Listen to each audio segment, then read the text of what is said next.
because of some scheduling issues, we're going to change the agenda a little bit. After the roll call, we will move on to old business and new business items. Is that correct, Mr. Snippert? We have public comment first, and Okay. then, yes. So we'll do items 1, 2, 7, 8, and then go back to item 4. That is correct. Very good. So roll call. Jeremy Toman is present online, I believe. Yes, I'm here. Ethan Tabakan? Ethan? I'm here, and Chuck, it's a little hard to hear you. I'm not sure if your microphone is on or not. All right, I will speak more directly into the microphone if that's helpful. Yes, that's very helpful. Thank you. Okay, great. Kevin Nelson? Not here. Andy Fair? Not currently present. Charles Scalise is present. 3 out of 5, we can declare a quorum. Also, we have guests, Aaron Snippert, April Deckert is absent, but Attorney Sundberg is with us. Moving on to item number 2, public comment. Are there anybody present or online who'd like to address the board? Good afternoon, welcome. Just state your name and your address for the record. Hello, my name's Emmanuel Lopez. I live at 616 Wayne Street, Erie. I just have a question for the board. Did you receive my latest email that I sent to the board? I wasn't sure. I received an email, I just spotted in my board packet of today from 1:58 p.m. Yes, we have the email. I believe we're going to address your issue as a new business item under, let's see, actually an old business item under 8 or 7A, I believe. Yes, well, I'll let you know I'm still working on the revamping the whole place. Okay. I'm trying to, I already said a couple more thousand just this past month into it. I just got aware that my fault. I didn't send out email properly, so I just wanted to apologize for not sending out my email properly. But I just want to let everyone know that I'm still working on it, and I plan on having it done within the end of this summer. Okay. And I think we might call you back if there's any questions, Sure. if that's okay. Yes, thank you. When we get to your business item, if there's a question comes up, if you don't mind hanging out a little bit, we can maybe address that then. Thank you. Any other citizens to be heard? Hearing none, we will move on to, we're going to go on to an old business item, and that's the blighted property acquisition of 616 Wayne Street, which is the item that Mr. Lopez is speaking of. Mr. Snippert, do you want to remind us what the business item is? Yes, so in front of the board today is Resolution 0926, which is the authorization by the Redevelopment Authority Board to proceed with condemnation action against 616 Wayne Street, owned by Emmanuel Lopez, blighted by the Blighted Property Review Committee, March 13th, 2024.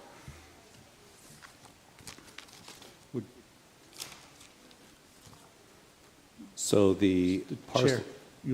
Chair want back history? I'm sorry? Would you like the back history? Correct. Okay. I'm not remembering this. Okay. So this is a property that was brought before the board in April of 2026 Okay. with several other properties for the same action to be declared blighted and authorized acquisition under condemnation. At that time, Mr. Lopez, the registered owner of the property but not the occupant of the property, testified at public comment that he wanted to proceed with rehabilitating the property and allow us time to facilitate a statement of intent to renovate and follow through with that as the property owner and following that progress. There was multiple attempts made from the April meeting going through May 26th, which was the last correspondence from our office to him. All those attempts to meet at the property and facilitate a statement of intent to renovate were canceled by the property owner.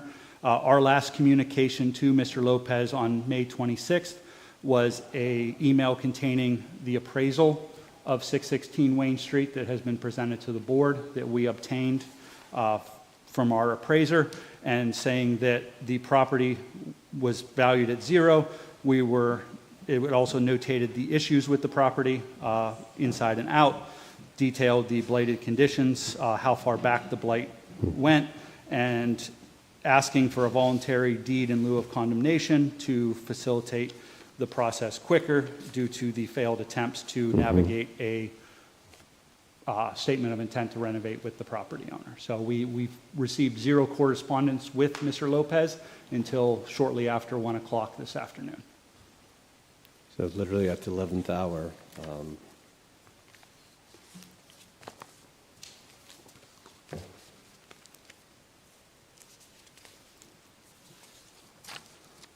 Let's see, I'm just trying to get myself caught up here.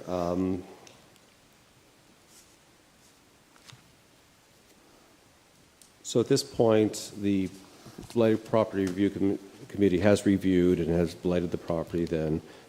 Along with the Planning Commission. Along with the Planning Commission. So we've gone through all the necessary steps then. Yes. Okay. So,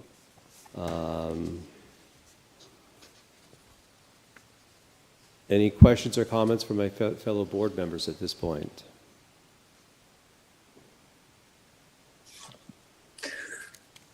I have a question. So, Mr. Lopez, you previously, through public comment, indicated an intention and desire to rehabilitate the property. And it sounds like the authority has made multiple attempts to try to reach you to address this, all failed. And since then, you've received a copy of the appraisal of the property showing a zero value. Is it still your intention to rehabilitate this property? Yes, and again, I apologize for not replying properly to the email. I thought I did right away. Excuse me, Mr. Lopez, is the green light on?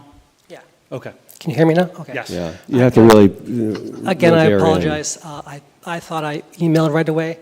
I've been having a lot of medical issues recently, so that's the only reason I was able to attend the things I scheduled. But I'm totally willing. I want to make sure everyone gets everything inspected properly and make sure that everything goes through easily, so I can move in within a month or so once I finish, all my. Well, I'm doing it like piece by piece. So I already did the outside, and I'm working from the basement and first floor and top and attic. So far I've done like the outside, and I don't know if you guys received the pictures and email. When I received it, when I bought the house, it was severely, blighted, and it was a wreck. But I have over 2 decades experience of renovating burnt down houses, and I've been currently installing, more windows, more paint, more everything. So I just this past couple of weeks invested a couple more $1,000s in supplies, and I intend to make that my home and improve the community. I've met everyone in my community, and they all said that I'm doing a great job, and they think it's the nicest house in the neighborhood now, compared to before it's the worst house in the neighborhood. So my neighbors all commend my efforts so far. I just wish I could have done more sooner before my illness, but right now it's just a little bit slower, but it should be done. If by fall, hopefully everything should be fully done.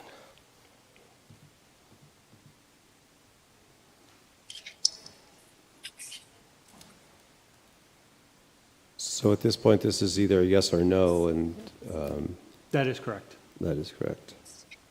Any other questions on behalf of the topic? I can, one thing just one thing I want. So the property was purchased July 19th of 2024 by Mr. Lopez. The blight designation, of course, was March 13th, 2024, so it was previous to his ownership. A fire occurred on December 7th, 2025. The fire department was called to the property on January 10th, 2026 for smoke coming from the second floor. The fire department was called to the property again on January 15th, 2026 for smoke coming from the second floor. Again, like I said, it was on the race board agenda for April 13th, and with no follow-through attempts to meet at the property by the property owner. And Mr. Snippert, remind me, at the April meeting, I don't think I was here, maybe I was, but forgive me. Why didn't we take action at that point? Why didn't the Yeah. board? Because Mr. Lopez testified to the fact that he wanted to rehabilitate the Okay. property. Prior to that board meeting, he essentially provided the same letter in which he provided today to the board, detailing out his 2 decades in experience. Okay. Mr. Chair, can I entertain Sir, one question, please, Mr. yes. Lopez? Mr. Lopez, can you please state for your record where you currently reside? As you spoke in public comment that your address is 616 Wayne Street and the property is deemed uninhabitable with no utilities? Right now, I'm in between properties. I'm staying in Buffalo most of the time. I'm having some medical issues, so I'm getting my doctor up there. So that's the only reason that I haven't been in here full-time. But that's my only residency, and I plan to make it my full-time residency full-time. All right. All right, so we have a resolution in front of us to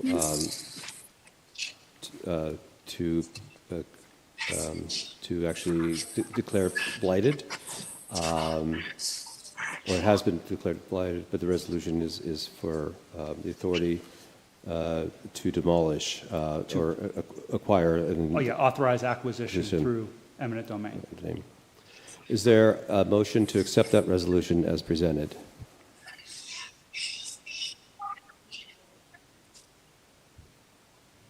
I have one follow-up question. Certainly. And this is directed at our solicitor. If we go through the authorization to proceed, how quickly would you be filing the necessary paperwork with the court?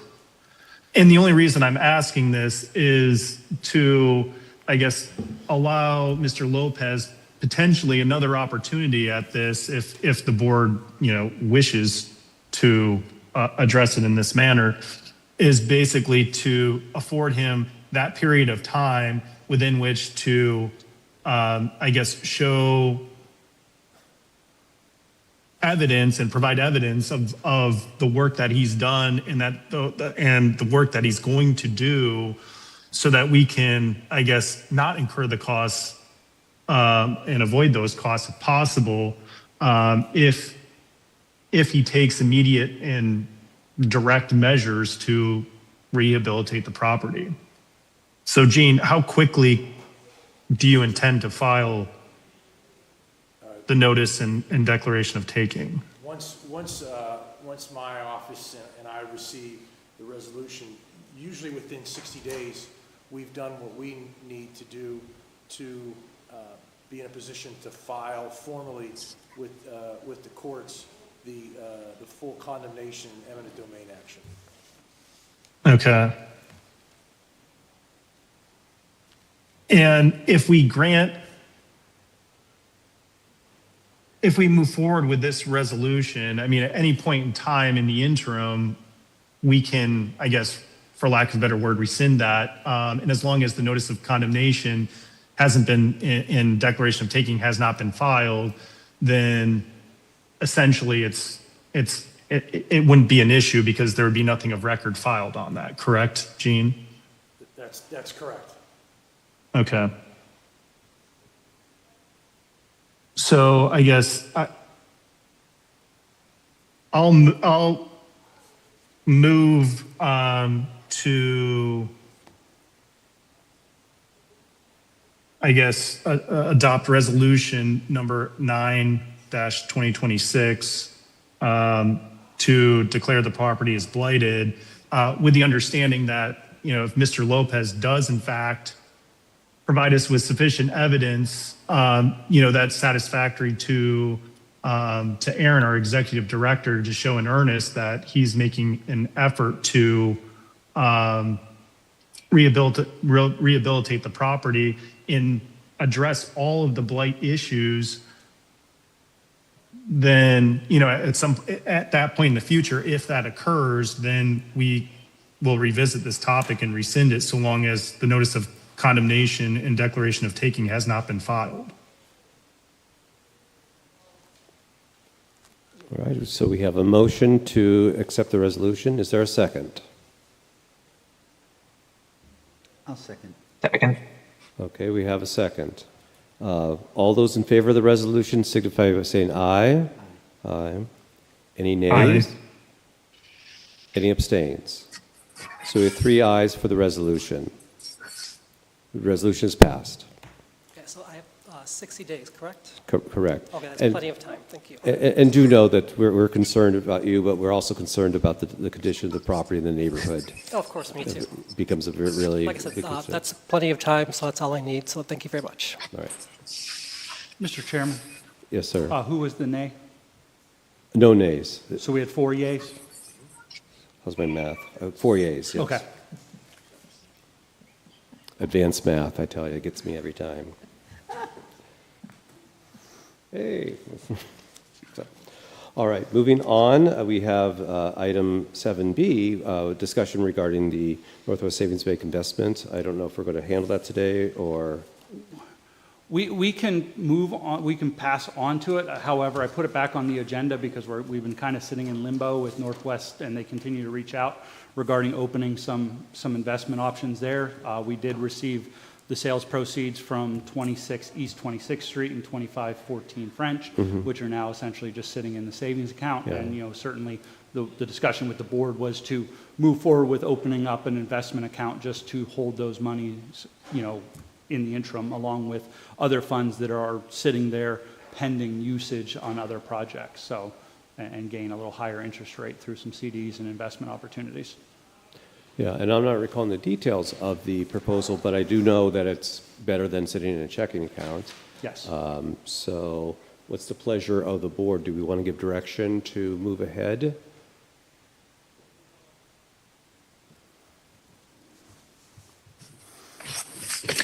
You don't need a And Aaron, still no word back from any other banks that we reached out to on this? No. Okay.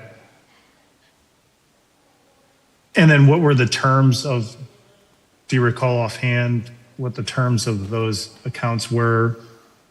And is April there? April is not here She's not- today. She's on vacation. Okay.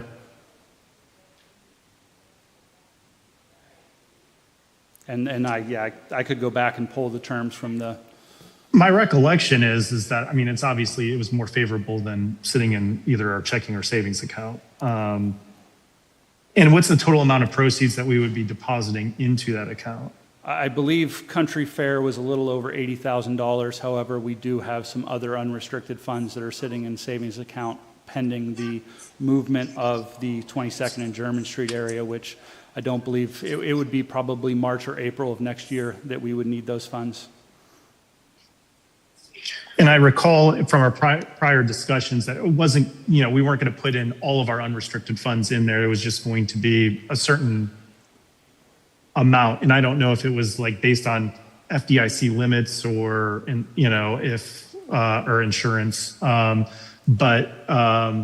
I don't know, Ethan, do you recall offhand what that was, if we ever settled on a number? I don't think we did. Yeah.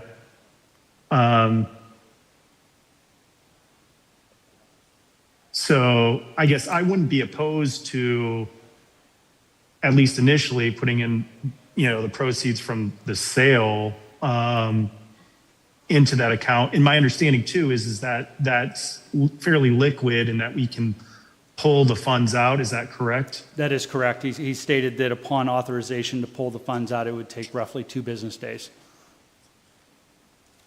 Aaron, this is a CD, you said? I don't believe it was a CD. It was some kind of laddered financial account. Okay. If I recall correctly. Oh, okay. I do remember this. So I know my concern with this was it's liquid, but I'm a little just iffy on it because it's a slim, but not a non-zero chance of risk.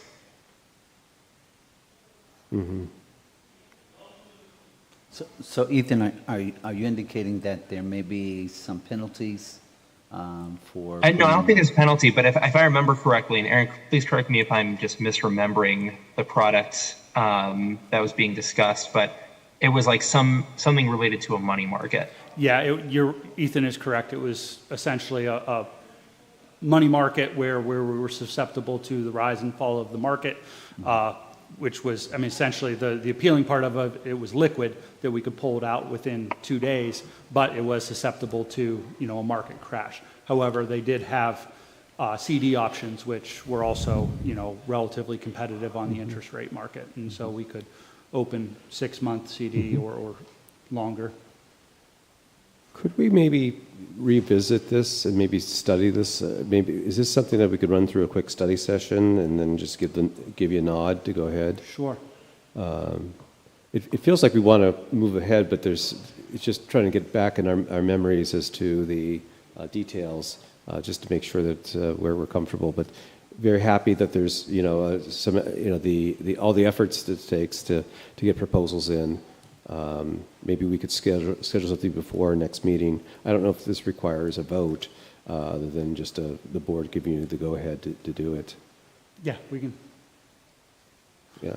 So why don't we, gentlemen, ladies, why don't we plan on a study session of some sort or a touch base within the next couple of weeks then, so we can get a chance to review the information, ask the questions, and then give a proper go-ahead. Because I do remember there was a couple different options maybe, and we might have some thoughts. So, but I want to thank April and Aaron for doing the research.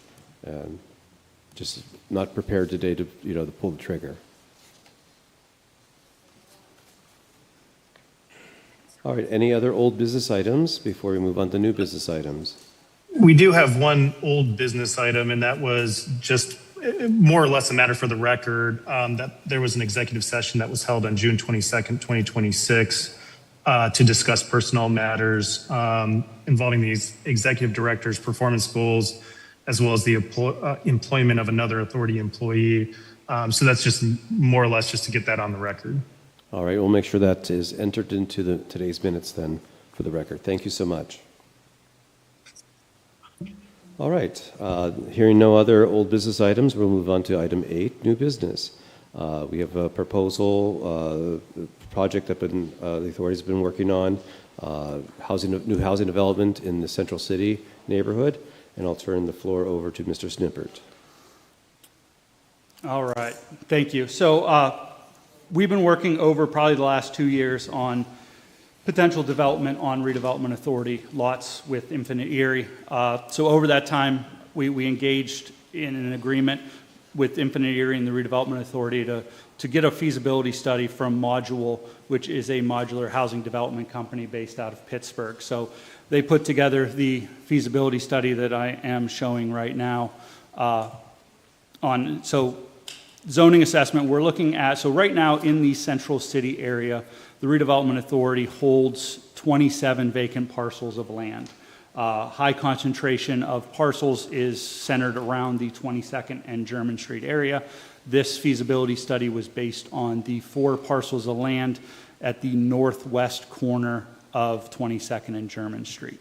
So essentially, our ask to them was to look at a feasibility study and development of single-family homes utilizing by right zoning based upon the R2 zoning district that those parcels reside in, and that is what they put together. So the feasibility study and development of 6 single-family homes on those 4 parcels abide by the minimum lot area, the 50% coverage, the setbacks, the minimum side distance, and the minimum rear setback requirements as listed in the Erie zoning ordinance. So zoning district requirements, one per family living, so it will only be one structure per parcel with off-street parking spaces. So here is an overall identification of the 4 parcels that we have identified within this feasibility study. Some street views of the current lots. The first picture on the left is German Street looking north toward 21st with 22nd Street and the parcels we're talking about to the left there. The middle picture is the lot off of German Street. Here is some pictures of 22nd Street looking east toward German Street, and then a picture in the middle of the screen of the parcels kind of toward 22nd and German Street looking back. A couple more views of some other parcels within the area. All right, so the models, okay, there we go. All right, so here is what the feasibility study looked at, and looked at dividing it into, as I said, 6 parcels, utilizing 5 floor plans they call the ALMA, and 1 floor plan, single family, 3-bedroom, 2-bath, called the Clevelander. So the ALMA is a 3-bedroom, 2-bath. We'll get into the details of the floor plans here in a minute. So this is the overall feasibility of the 6 lots that would be created out of those 4 parcels by replotting and subdividing the parcels into the 6 new parcels. So this is the model catalog. It is, like I said, it's a 2-bedroom, 3-bedroom, or 2-story, 3-bedroom, 2-bath, approximately 1,300 square feet. With an adaptable first floor. So there is a bedroom and a full bath on the first floor, and 2 bedrooms and a full bath on the second floor, with the utility and washer and dryer located on the second floor. The plan would be to place them on a full basement and provide that as a superior wall foundation and install driveways. So here is the Clevelander, which is a 1-story, 3-bedroom, 2-bath, 1,236 square feet, which the plan would be to create this more as an ADA-friendly unit that would be accessible to someone aging in place or potentially aging and needing to look forward toward accessibility issues down the road. So here are just some renderings of the area. This is essentially standing on the south side of 22nd Street, looking toward the northeast, toward German Street. This is standing at the convenience store on the corner of 22nd and German, looking northwest. And then again from in front of the grocery store, or the convenience store, looking northwest. So unit costs, certainly for 5 ALMAs, total all in, with the estimated on-site costs are what they're estimated. The top number, $933,000 to purchase 5 of them from module, is a harder number than the on-site costs. Those are all hypothetical based upon, standard construction costs today. So all in for 5 ALMAs would be $1,937,000. 1 Clevelander would be a little over $359,000. So total construction contract roughly, and this is all pending upon bidding out the on-site work of the modular of the development, so a little over $2.2 million, almost 2.3.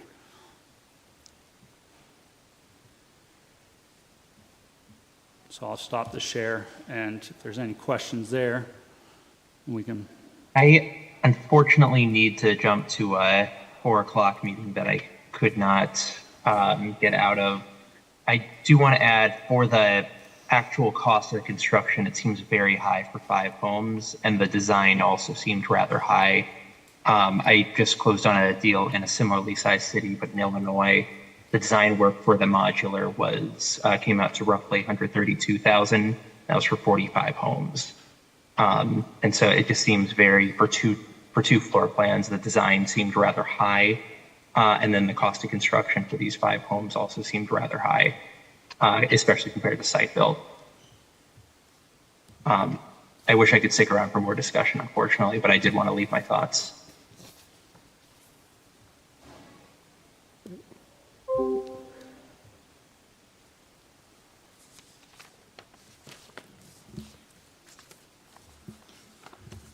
Any other questions on that? And I'll move on to the design services agreement. Yeah, I just had kind of we talked a little bit, and I'm just not remembering where we left off, but in terms of a market study, in terms of the sale price of the homes, the demographics of the type of resident who might likely be buying the homes, if there's any down payment assistance, housing counseling going along with the sort of things. Yes. Just kind of what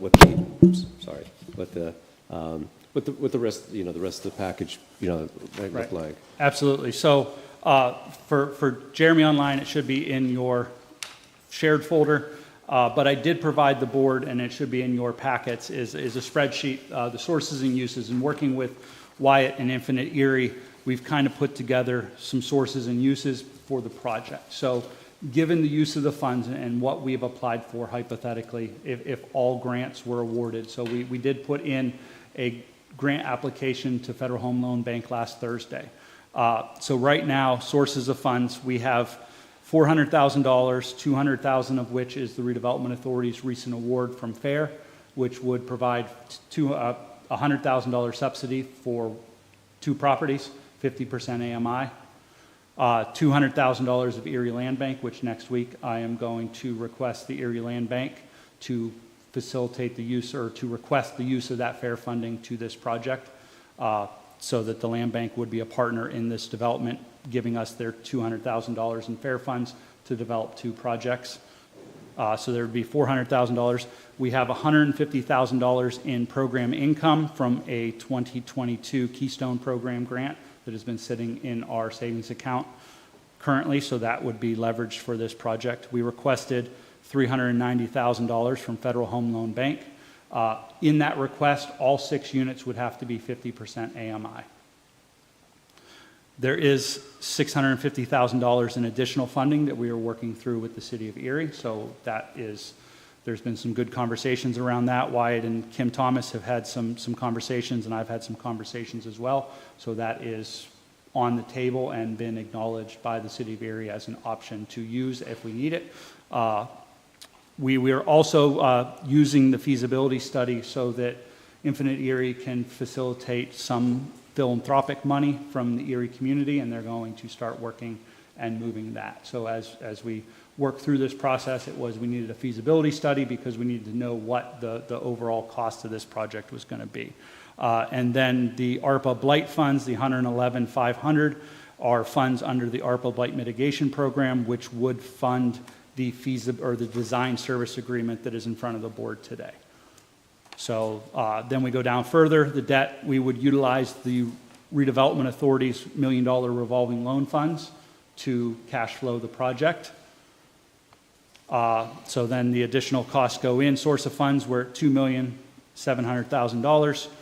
Total use of funds is $2,633,000. The gap is $67,000. So all in, essentially doing a market analysis of $165,000 sale price across the board, which meets a, hold on, I'm trying to understand, remember what Wyatt said, a 50% AMI at $46,000 would be able to afford an $1,153 a month payment, given the sale price of $165,000 within a 50% AMI units ability to pay for that. So we would the subsidies would be bringing it down to the $165,000 to an affordable level for a 50% AMI recipient. Also, we are in a agreement with the Cornerstone Community Land Trust that these properties would be sold and conveyed into the land trust for sale to the owners, so that these would be 6 community land trust properties where the land is held by the land trust, the owner owns the property, and the affordability is held in a 99-year lease renewable for 1 term. So essentially 198 years, the properties would be held in an affordable state through the community land trust.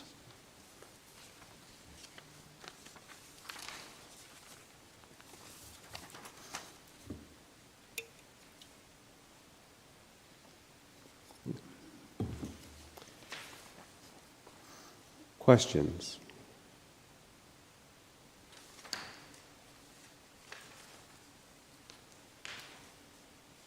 So all 5 units are available for families at 50% AMI and below, so the maximum income of that family is $44,000. Yes, at today's rates. That's subject to change going into next year, given that, so the current timeline, which I provided, you should have in your packets, the project timeline would put us at completion sometime around 3rd quarter, early 4th quarter next year. So that's when the AMI limits would coincide with. And so then that one thing I didn't, so if all properties sold at $165,000, we would recoup home value of $990,000. Our loan funds would lose $10,000 during the use of the project. So we would recoup all but $10,000 of the revolving loan funds.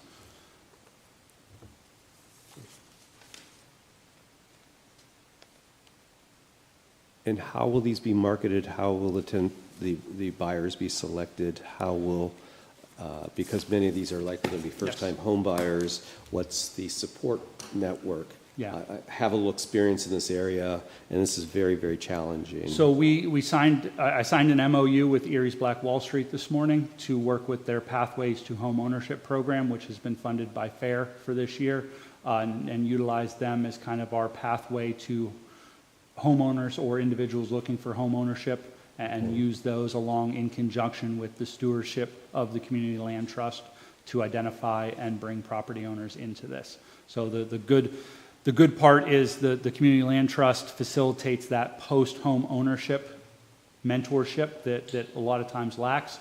So certainly a program like Pathways to Home Ownership under Erie's Black Wall Street gets them ready for home ownership, and the Cornerstone Community Land Trust stewardship model helps facilitate the issues of post-home ownership, paying bills, issues that occur at the property, and other such things that come along. So another note I will let the board be aware of, the Erie Community Foundation has agreed to fund the Cornerstone Community Land Trust for one position, 50% for the next 2 years. So we are moving forward with the Cornerstone Community Land Trust in partnership with the Erie County Land Bank, who will share the other 50% of the staff person to hire a individual who will have essentially 20 hours a week dedicated to moving the Cornerstone Community Land Trust forward. We are currently at the point where our organizational documents have been drawn. We are an official 501c3 under the Cornerstone Community Land Trust.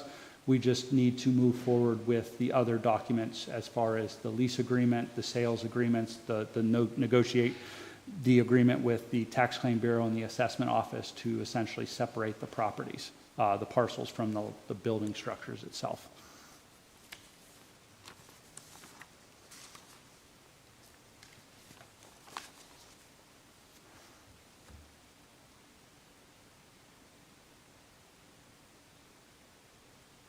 Has there been any, forgive me, has there been any competing pricing? Is there another developer out there that we've asked to also give some numbers for, just to follow Ethan's concern? Yes, so we have... Yeah, I'm not remembering what construction costs. I've been out of the business for 8 years, absolutely. so I'm not keeping up with construction costs. But if Ethan says they seem high, then it bears asking the question, of course. Right, so we have solicited multiple individual developers, contractors, especially we reached out to the one that developed a single-family home for the Erie Land Bank. They have not returned any pricing to us as far as site built. Up until 2 weeks ago, conversations with Lake City Manufactured Homes was absent. However, I did speak to Gary Hess, who is the new owner of Lake City Manufactured Homes. He's willing to have conversations. He is currently not at the capacity or available to build these units, but if modular were to fall out, he certainly doesn't want to step on toes of another modular or manufactured or modular home company, but he is ready to bid on the placement and the site work associated with this development of the homes. I will say during the presentation to the Planning Commission, there was sticker shock to the pricing. However, an architect who sits on the Planning Commission board did address the rest of the commission that the prices are realistic for what they've been seeing in the Erie community, and how his clients are again in awe as far as the construction costs. I will, though, again reiterate the fact that the on-site costs are for modular. They are based out of Pittsburgh, and there is some differences between Pittsburgh and Erie. So that is what the design service agreement is meant to do, is to move these projects from feasibility into design, go through the engineering process, get finalized plans so they can tighten up their design and build specs, and then we would be able to bid out the on-site work, which is the craning, setting, foundations, and all the other associated work, and tighten those numbers up.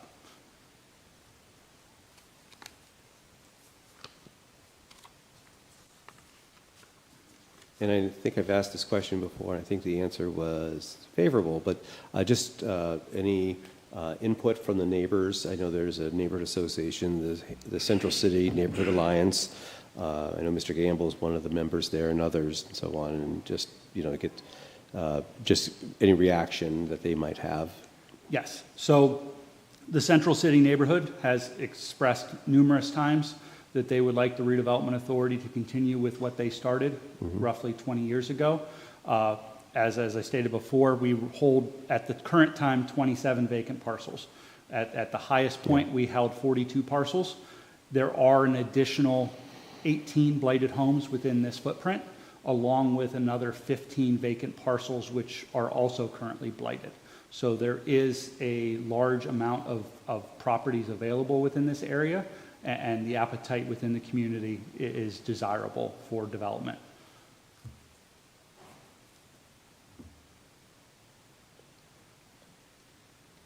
Before are we voting, Mr. Chair? I'm not sure. I think we're still. Just for information? Yeah, this is information at this point. Then. Before we do any voting, I would prefer to see us sit with Ethan to hash out exactly what he meant with the comments that he made. I think they are worth looking at, particularly if we're talking about bringing on another organization or developer that can have cheaper costs. That's the one piece. The other piece is I'm quite sure there's some sort of resale language. If we are giving someone a grant, is there resale language that we've set up already for someone that would purchase one of these properties? For the home buyers? Yeah. Yes, they would absolutely enter into an agreement. There would actually be a substantial amount of mortgages and other notes that would be placed on these properties because of the vast amount of funding sources that would be subsidizing this home. The biggest one, of course, would be the agreement with the Community Land Trust, and then the supplemental mortgages for the subsidy funds, whatever those may be. Of course, the Federal Home Loan Bank, if that was approved, along with the other city funds, would all carry their own affordability period mortgages, which would essentially be trumped by the Community Land Trust, which prohibits the sale without notice to the land trust, but the affordability would be held, and all the agreements would be signed at the time of sale once the homeowners were identified. Okay. And is there a time frame that's identified for that? For the homeowners, Yes. we wouldn't move into identifying homeowners until probably second to early third quarter next year. Okay. The thought process and conversations have been identifying homeowners prior to completion does not usually end very well for the development. So you want to try to get the projects completed without homeowners trying to buy in on color choices and selections of cabinets and countertops and flooring choices. So. Yeah. And I appreciate that, but I'm also, on the flip side, we want to make sure there's a market out there of people who are willing. Is there anything identified in any other program that somebody else might have? In other words, are we fulfilling a demand that another organization can't keep up with? So, and I wish I had a realtor to speak to this, but I will reiterate what every realtor in the Erie market would tell you.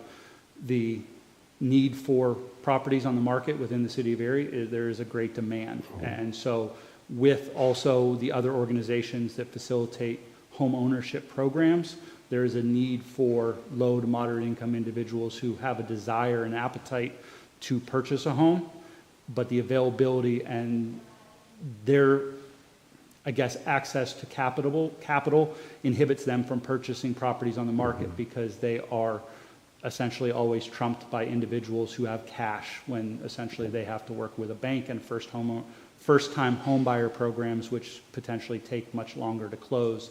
So they're usually not as successful in placing offers on current housing.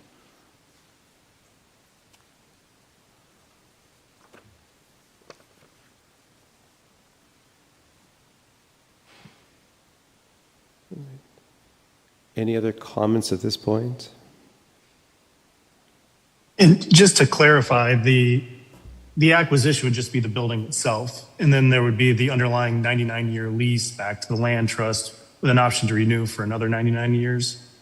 Yes.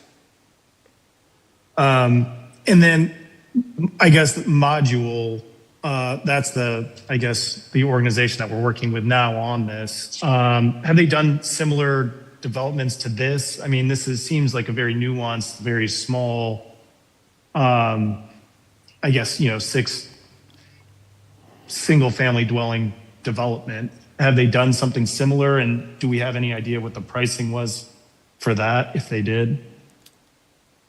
They have done developments similar to this. They worked with the City of Bridges on multiple developments within the City of Pittsburgh. They've worked with Habitat for Humanity in Cleveland.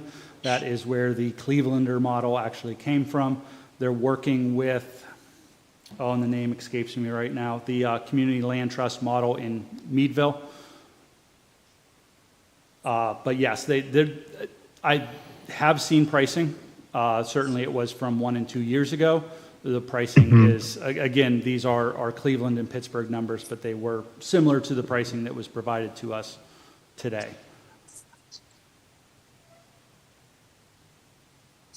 And then we don't have any other comparisons and nothing, I guess, there was no formal bid process for this, is that correct? There was no formal bid process given the uniqueness of modular construction. Right. Okay.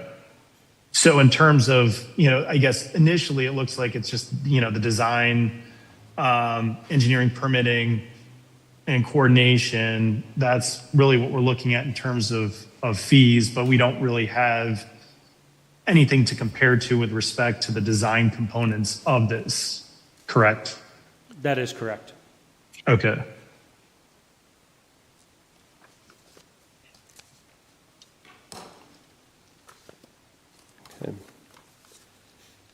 I am going to suggest, I think this is very exciting, and I think that we're all wanting to move. Just given the short amount of time that we had a chance to review the materials and not having some additional back and forth. Again, can we add this to a study session? Or is there? Yeah, I can do the will of the board. Yeah. What do you? I would concur that we need to move to a study session and kind of hash out a little bit more.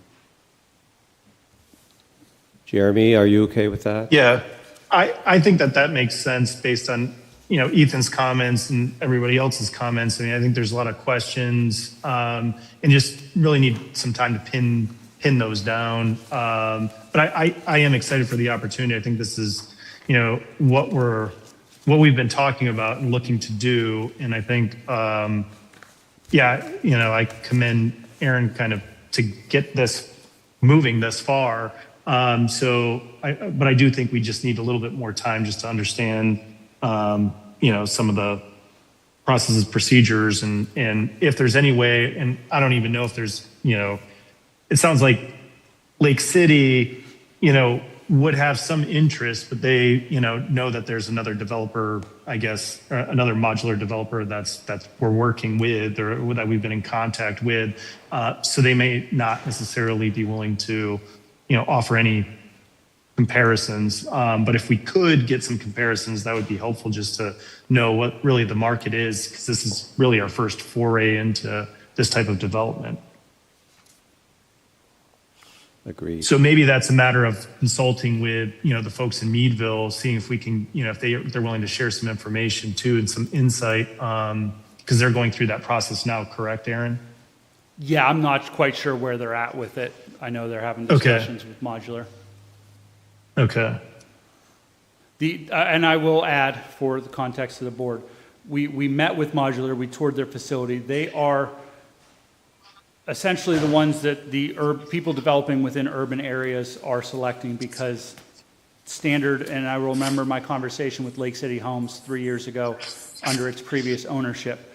Essentially, you want us to place modular homes in the city of Erie, we're not interested, because modular has understood and navigated the issues with craning modular units within urban areas and the placement of modular units over power lines and in between already existing tight lot lines. So certainly ours isn't tight, but there is the power lines that have to be navigated with. So, but I will gladly schedule a meeting with Infinite Erie and Module to walk through with the board the proposals, the outlines, and everything else to talk through that, so that they're available to speak on their behalf and provide the board more context to pricing. But I will say and reiterate that we have been working on this for well over 2 years. So certainly a lot of time, a lot of energy, and a lot of research and attempts to get pricing to get to this point has been put into this. So, yeah, that's motion to table. Is there a motion to table the resolution? So moved. Is there a second?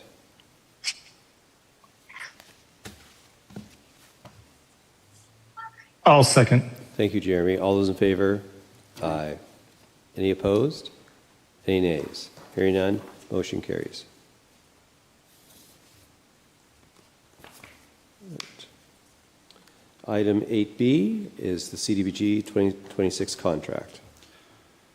All right, so this is a resolution for the board to approve accepting a contract with the City of Erie for CDBG funds under the 2026 fiscal year. The contract is for $96,000 and would be match funds that the city authorized as match to the lead grant that we were awarded in 2022. This would be for July 1st, 2026 through June 30th, 2027. And the resolution provides authorization for the executive director to enter into the contracts and all other necessary agreements with the City of Erie. Thank you. And this is a routine annual Yes. renewal. Any changes? Okay. All right. The resolution has been presented. Is there a motion to accept the resolution? So moved. Is there a second? I'll second. All those in favor signify by saying aye. Aye. Aye. Aye. Thank you. Motion carries. Moving on to item 8C, state of the field. All right, so I just provided for you, so we've been working on the PA Land Bank Network. I sit on the steering committee in the development of a statewide committee for the Pennsylvania Land Bank Network. And so with that, we've broken off into two subcommittees: governance, which is the one I sit on with 5 other individuals from across the state, and then essentially outreach. And so this is kind of a data snapshot of a survey that was provided to all of the land banks statewide. So right now we have 39. Well, when this was created, there's 39. We're up to 42 land banks statewide. 32 counties are served, 363 municipalities, and 91 school districts. Certainly our Erie Land Bank is easy. We facilitate one city, one county, and one school district. But there are land banks such as Erie County that has to have agreements, intergovernmental agreements with every jurisdiction within their footprint to facilitate the operation. So we're lucky in that regard. But it just really showcases, 2,511 vacant, abandoned, and deteriorated tax delinquent properties that have been acquired. The investment, the measurable, economic returns. We've invested $23 million across the state directly into the economy alone, 7.3 million returned to the tax rolls, and 4.5 million in documented increase to surrounded property value. So certainly this is just a document showcasing the success of land banking, and certainly we can attest to the success of land banking in the city of Erie and how it's helped facilitate the acquisition and disposition of properties. In working with Attorney Sundberg and his team, we've been able to get a substantial amount of properties. I believe we're up to 95 right now through vacant lots and structures returned to productive reuse through sales to side lot owners and then interested developers and into home ownership and quality rental housing. Great. And I wanted to thank Aaron for his efforts. Being a leader in Erie, Pennsylvania, it becomes a little challenging when decisions are made in Harrisburg and South. So appreciate representing Northwest Pennsylvania and keeping Erie present in the housing industry. So appreciate that. You always get the travel award, so we appreciate all the extra effort. I wish we could have everything in Center County. Indeed. Indeed.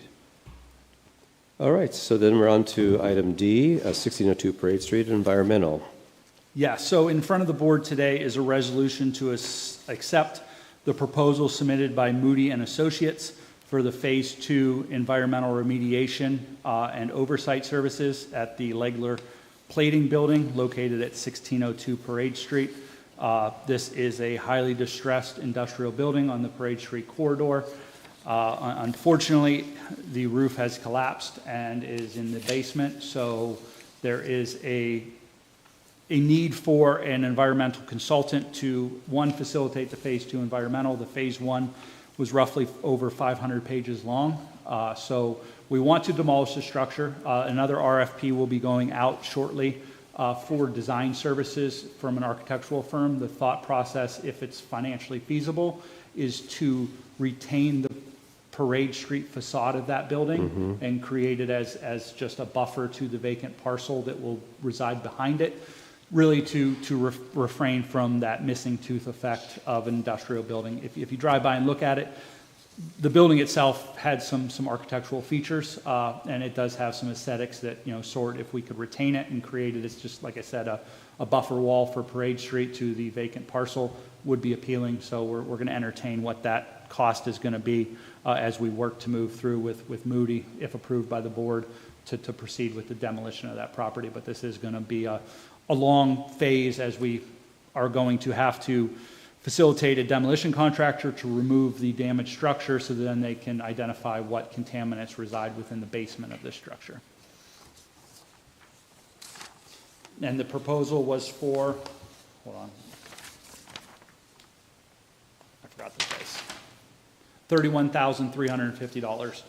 And then there's also it's subject to additional fees associated with overruns for additional environmental testing that is unknown. All right. Any questions for Aaron? In terms of the, I guess, Act 2 compliance, it looks like the quote does not get into that. And specifically, when you get into the Act 2 compliance, the release of liability. Now, if the ultimate, and I assume that the ultimate goal is disposition of the property, if we go forward with this quote, that doesn't foreclose us from pursuing Act 2 compliance, correct? That is correct. Okay. So I'm assuming that most buyers, that would be a critical component to anyone being interested in acquiring this. Now, do you have a sense too as to if we were going to seek Act 2 compliance? I'm assuming at this point in time, Moody's doesn't have any idea if this is going to be like a site specific and or if there's going to be certain environmental covenants associated with the property moving forward, just because they just don't know, correct? That is correct. I think the biggest issue with this property is really that access to some of the areas in which would have contained the highest levels of contaminants based upon what was disclosed to the EPA over the years of chemicals utilized in the facility are not currently accessible. So there is a high level of unknowns. And how many monitoring wells was it? 5? Is that what I recall seeing? I think that's correct. I'm blurring the two proposals, one for the other site. Okay. And I've worked with Moody's in the past, and they've been great to work with, and always have been reasonable in terms of cost. I mean, it's obviously a large expense, but there's a lot of work that goes into the Phase 2. So yeah, and we were fortunate. The Phase 1 for this property was facilitated through a grant with the Erie County Redevelopment Authority for brownfield. So they facilitated the Phase 1 environmental for us, and then the Phase 2 falls on to us. And then this again went out for bid, and Moody's was the low bid, correct? Moody's was the only proposal received for this project. Okay. But there was a solicitation. Yes, there was a solicitation for this Phase 2 and an additional Phase 2 for the Erie Land Bank at the same time. Right.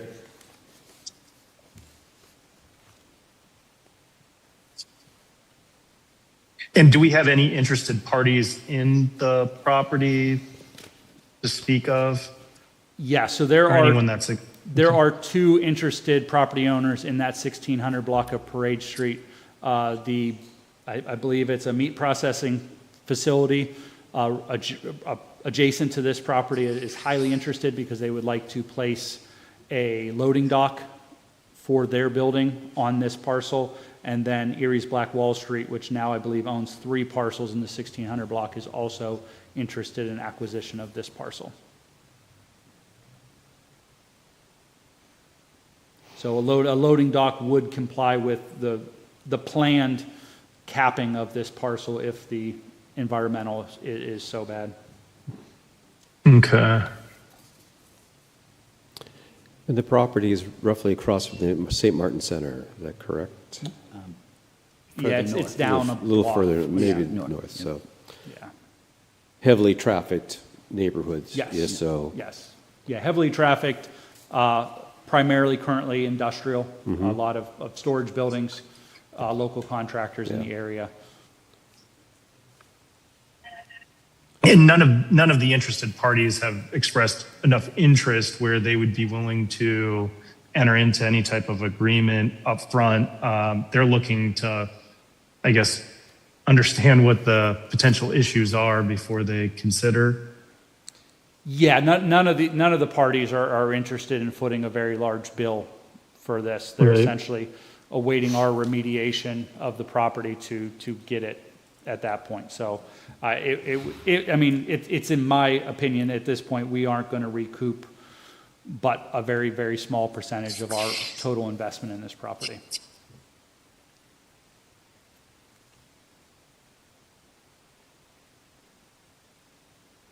okay. Hearing no other questions, is there a motion to accept the resolution as presented? So moved. Is there a second? I'll second. All those in favor signify by saying aye. Aye. Aye. Motion carries. All right. In the interest of time, we're a few minutes over, and I see that they're flicking the lights at us. Mr. Sundberg, did you want to just do some high-level highlights? Anything that you want to draw to our attention? Would your board, thank you. You'll see my memorandum. Again, appreciate the opportunity to work with Aaron and Josh and his staff and team. We are keeping transactions moving forward. I tried to outline them for you. We are looking to fine-tune and meeting with Aaron and Josh on a monthly basis to make sure that we're keeping these matters moving forward. So I appreciate the opportunity, and we'll continue to push these forward as we know that that's our goal, is to return these properties to the tax rolls. Thank you. Any questions for Gene? Hearing none. Mr. Snippert, did you have any high-level things you want to draw to our attention in your written report? And I appreciate you doing the written report. You know what, there's been a lot going on. As you can see, it's an 8-page report this month. There's been a lot of stuff going on. I think, certainly, between the housing rehab programs, and that things there have been moving and progressing through. Holly's and her team have been working diligently there. Josh is working through disposition of properties and acquisition and all the land bank properties, and certainly identification of other blighted property acquisitions we're working through. But I guess I will leave it up to the board to read my executive director report and reach out with any questions, or if they feel the need for or have a need for clarification or additional information on some stuff.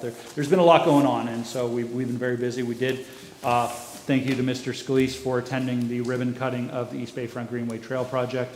That was a very big moment, certainly for the Redevelopment Authority of the City of Erie, and all of us who have worked, PA Council of the Arts who funded it, but that was about 4 years in the making. And so certainly it's a tremendous park. If you haven't seen it, please drive by. But I think it's, certainly it's an asset for that community, and we hope to continue to move on to the next couple phases of that and seek funding from the state through their Greenway Trails and Parks program.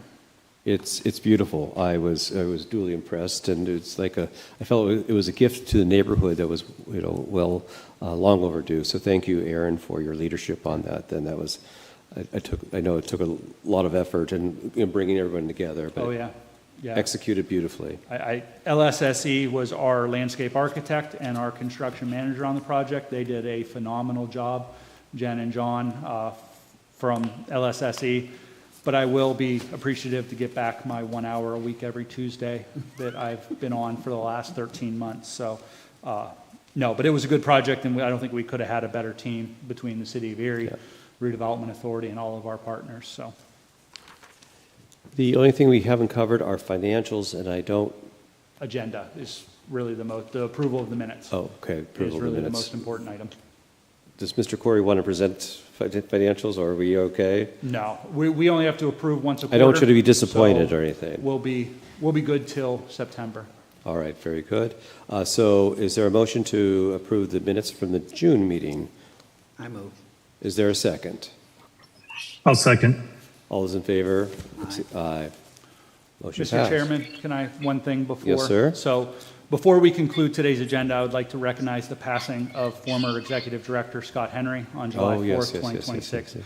Scott began his service with the Redevelopment Authority in October 2012 as Director of Development. He was promoted to Executive Director in August 2013 and served until November 2016. He returned as Executive Director in January 2018 and continued in that role until November 20 when he retired and I succeeded him as Executive Director.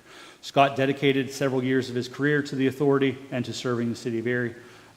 Specifically, and I'll mention, he was instrumental in the creation of the Erie Land Bank. That was a passion of his, and he worked with the Housing Alliance to facilitate the grant that created the Land Bank's first website and helped to facilitate all of the organizational documents that created the Erie Land Bank. So certainly he should be recognized for the creation of the Land Bank and all of his diligence there. So on behalf of the board, the staff, I just want to extend our sincere condolences to his wife Pamela and his daughter Samantha and their entire family. So Scott was, certainly a mentor to me.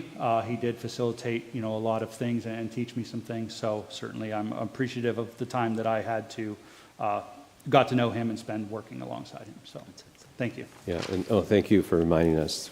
Appreciate that. Is there a motion to adjourn? Okay, so moved. Okay, with the motion, the meeting stands adjourned. I'm assuming Mr. Tobin agrees. Yeah, I'll second. All right, thank you. Have a good evening.